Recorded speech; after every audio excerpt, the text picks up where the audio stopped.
예레미야애가 2장 18절로 22절 말씀 보겠습니다. 예레미야애가 2장 18절에서 22절 말씀이에요. 우리 같이 읽겠습니다. 그들의 마음이 주를 향하여 부르짖기를 딸 시온의 성벽아 너는 밤낮으로 눈물을 강처럼 흘릴지어다. 스스로 쉬지 말고 내 눈동자를 쉬게 하지 말지어다. 또 저녁에 일어나 부르짖을지어다. 내 마음을 주의 얼굴 앞에 물 쏟듯 할지어다. 갓길 어귀에서 주려 기진한 내 어린 자녀들의 생명을 위하여 주를 향하여 손을 들지어다 하였도다. 여호와여 보시옵소서. 께서 누구에게 이같이 행하셨는지요. 여인들이 어찌 자기 열매 곧 그들이 낳은 아이들을 먹어오며 제사장들과 선지자들이 어찌 주의 성소에서 죽임을 당하리오리까. 늙은이와 젊은이가 다 길바닥에 엎드려져 싸우며 내 처녀들과 내 청년들이 칼에 쓰러졌나이다. 그래서 주의 진노의 날에 죽이시되 긍휼히 여기지 아니하시고 도륙하셨나이다. 그래서 내 두려운 일들을 가방에서 부르시기를 절기 때 무리를 부름같이 하셨나이다. 여호와께서 진노하시는 날에는 피하거나 남은 자가 없나이다. 내가 낳아 기르는 아이들을 내 원수가 다 멸하였나이다. 아멘. 할렐루야. 우리 하나님께 영광의 박수. 이게 참 사람마다 이 반응이 다 다르더라고요. 성경의 아하스 같은 경우는 곤고할수록 더 하나님을 멀리하게 됩니다. 그런데 우리 다윗과 같은 경우는 이 사인이 있어요. 아, 하나님이 나를 찾으시는구나. 문제가 있을 때마다, 기뻐할 때마다 이 하나님의 영광을 찬양을 하는 겁니다. 어느 때는 사망의 음침한 골짜기가 있어요. 그때마다 아, 성령께서 나를 콜링을 하는구나. 예수를 바라보게 하는구나. 나의 최선이라는 것은 한계가 있구나. 그것을 의롭게 행할 때도 아하, 나에게는 의가 없는데 성령께서 한식함으로 나를 위해서 기도함으로 나에게 선이 드러나고 의가 드러나는구나. 남의 유익을 위한 인생이 아니었는데 남을 살리는 인생, 유익의 인생으로 그분이 선대하시는구나. 이게요, 오직 우리 주님을 드러내는 일에 기회를 항상 찾는 거예요. 푸른 초장을 바라보면서 내가 만든 것도 아닌데 하나님이 이렇게 선하게 푸른 초장에 실만한 물가로 인도하시는구나. 하나님의 은혜구나. 하나님의 사랑이구나. 하나님의 축복이구나. 하나님이 나를 선대하시는구나. 그러니까 좋을 때도 하나님께 영광이 되는 겁니다. 그러니까 야고보 사도는 즐거운 자가 있느냐? 하나님을 찬양하라는 겁니다. 그런데 괴로울 때가 있을 때 있잖아요. 어느 때는 배신을 당하고 본인도 또 죄성으로 타락할 때도 있고, 그때마다 다윗은 어떤 사인으로 돌리느냐 하면은 우리 하나님이 나로 하여금 약함을 주셨구나. 기도거리를 주셨구나. 그것 때문에 내가 하나님 앞에 기도해야 되는구나.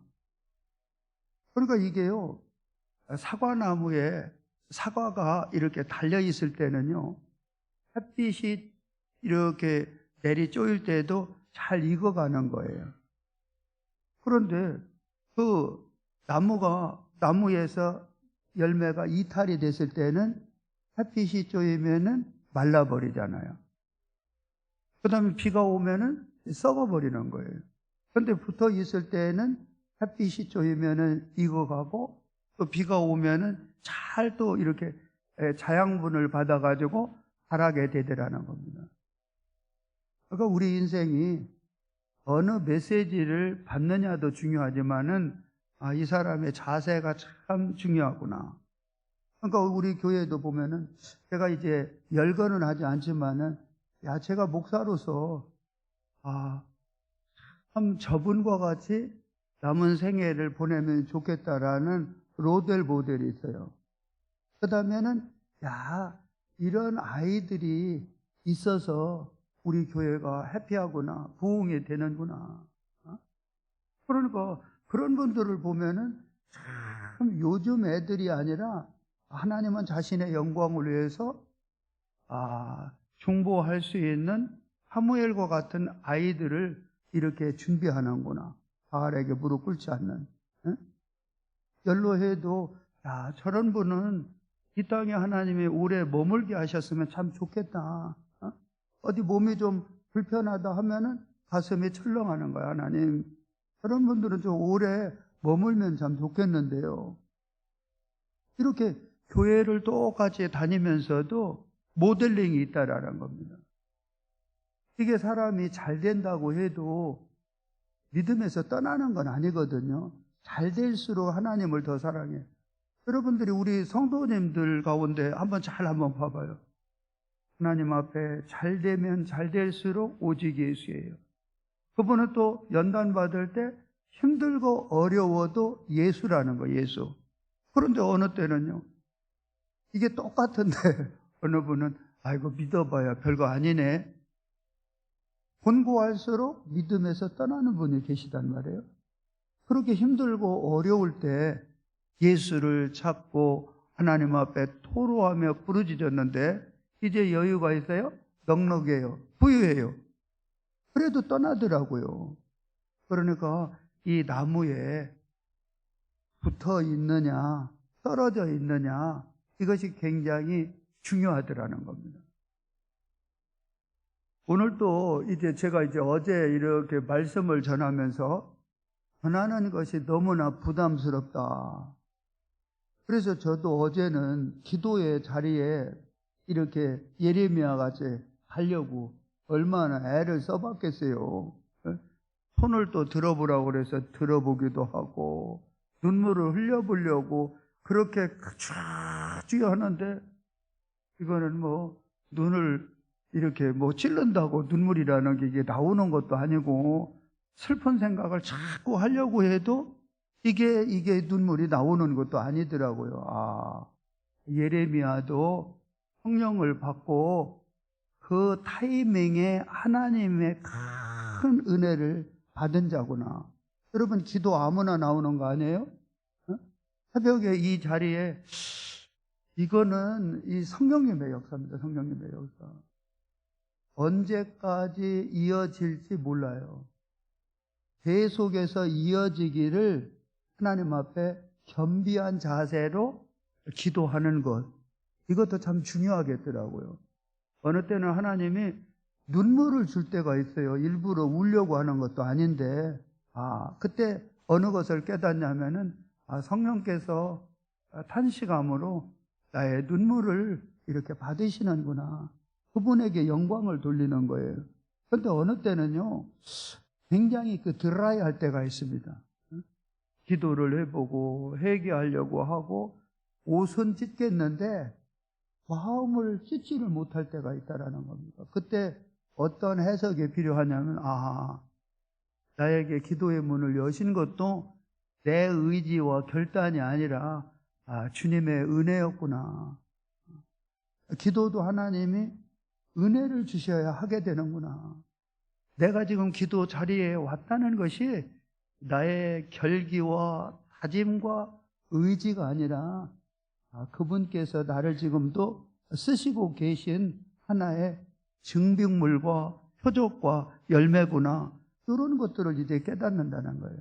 저도 하나님 앞에 내 평생 비전이 뭐냐? 기도입니다. 사명이 뭐냐? 기도입니다.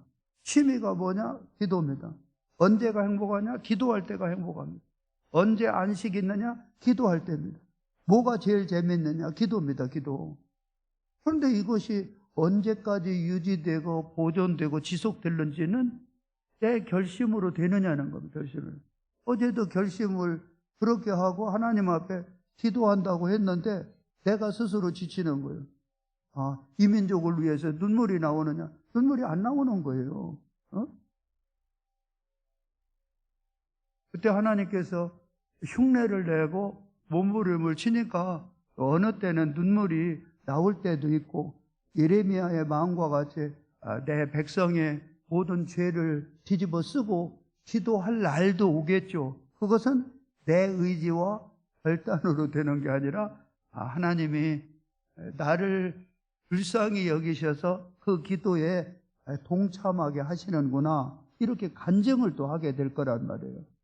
그런데 기도는 한다고 하는데 아직은 안 해요. 내 백성을 위해서, 내 민족을 위해서 그렇게 예레미야의 마음을 갖고 눈물이 그냥 밥상이 되도록, 음식이 되도록 그렇게 아직은 기도가 안 되는 겁니다. 저는 말씀을 전하면서도 이 성경을 전달하는 것은 그렇게 어렵지는 않은데, 그렇게 이게 이중성이 또 있다라는. 그러나 노력은 한번 저도 해보겠습니다.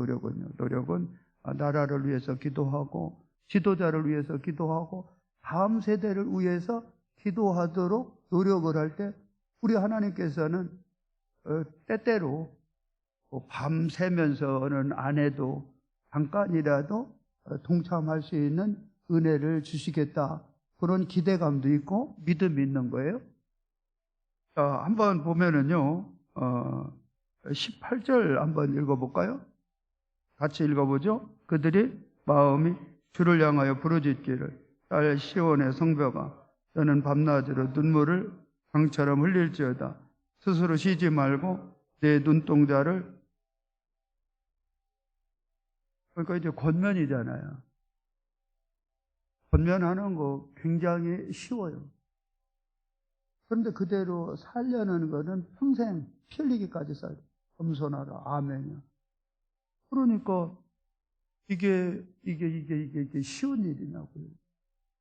눈물을 흘릴지어다, 부르짖을지어다. 목사가 이거 딜리버리 하는 게 얼마나 편해요? 그런데 정작 말씀을 전한 나도 이것을 이루기 위해서는 피 흘리기까지 싸워야 된다니까요. 이러면 안 됩니다. 절어야 됩니다. 아니, 그거 누구 못하나요, 그거? 근데 우리 하나님 앞에, 자, 19절 한번 읽어봐요. 초저녁에 일어나 불을 지질지어다. 내 마음을 주의 얼굴 앞에 물 쏟듯 할지어다.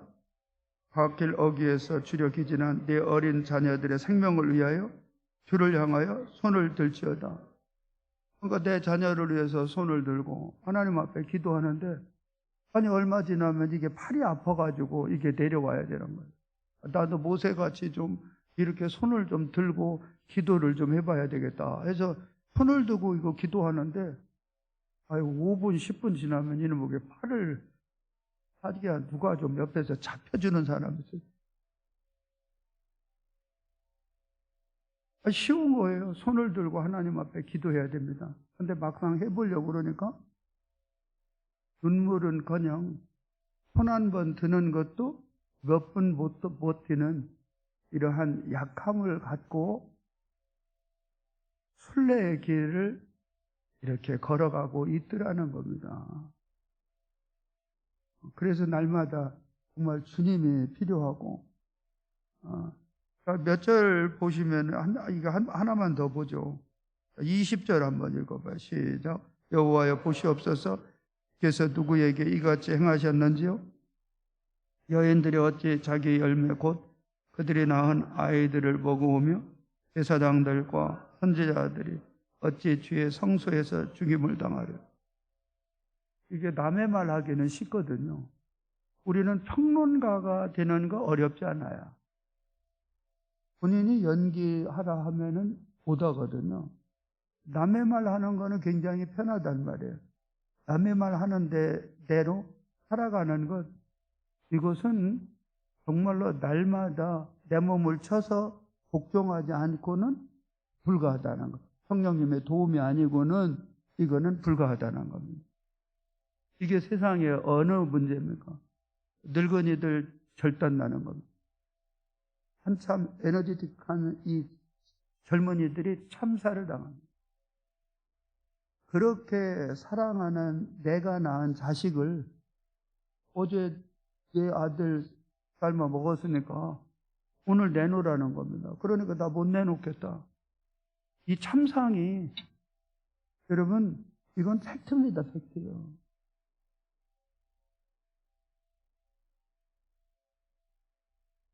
하나님의 본심과 의도는 예레미야 애가에서 핵심은 뭐냐면은, 나 여호와는 내가 본심이 있다. 나는 내가 본심은 너에게 재앙을 주는 것이 아니다.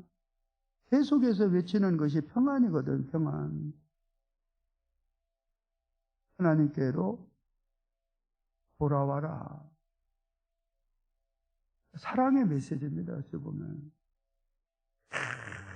그 속에서 이 예레미야 이 당시에 그 북이스라엘이 망하고 남유다가 망할 때, 그때 선지자들이 속에서 메시지를 전합니다. 계속해서 다시 하나님 앞에 돌아와야 산다. 아모스 같은 경우도 하나님을 찾으라, 그리하면 살 것이다. 그런데 이들 가운데는 곤고할수록 더 떠나는 겁니다. 아이고, 하나님이 계시면은 왜 이렇대요?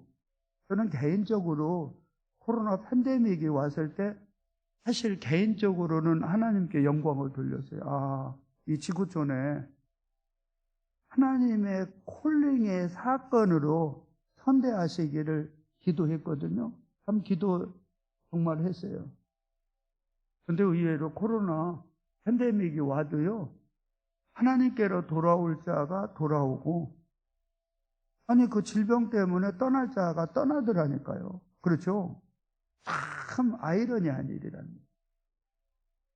그런 코로나 이 팬데믹을 통해서 하나님께로 돌아온 자는 코로나가 이제 엔데믹이 됐다라고 기뻐하면서 하나님께 영광 돌리고 찬양을 돌리면서, 저는 여기에 이 자리에 앉아 계신 여러분들을 보면은요, 눈물 나게 감격스러운 거예요.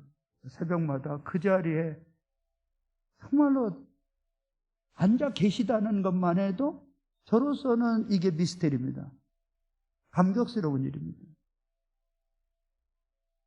여러분이 나라를 위해서 기도하고, 다음 세대를 위해서 기도하고, 부족하지만 주의 종을 위해서 기도하고, 리더십들을 위해서 기도하는 이 모습이, 그럴 때는 제가 눈물이 납니다. 눈물이. 고마운 분들이구나. 하나님 앞에 복받은 분들이구나.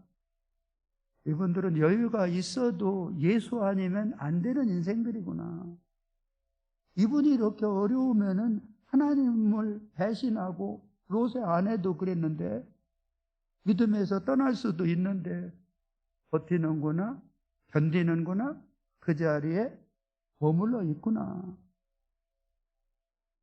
우리 하나님이 원하시는 바가 그겁니다.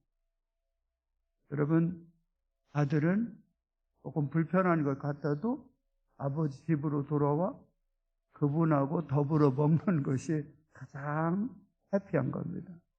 잘 오셨습니다. 앞으로도 이 자리를 계속해서 보존하고 유지할 수 있는 우리 하나님의 자녀들 되시기를 축원합니다. 아멘. 기도하겠습니다.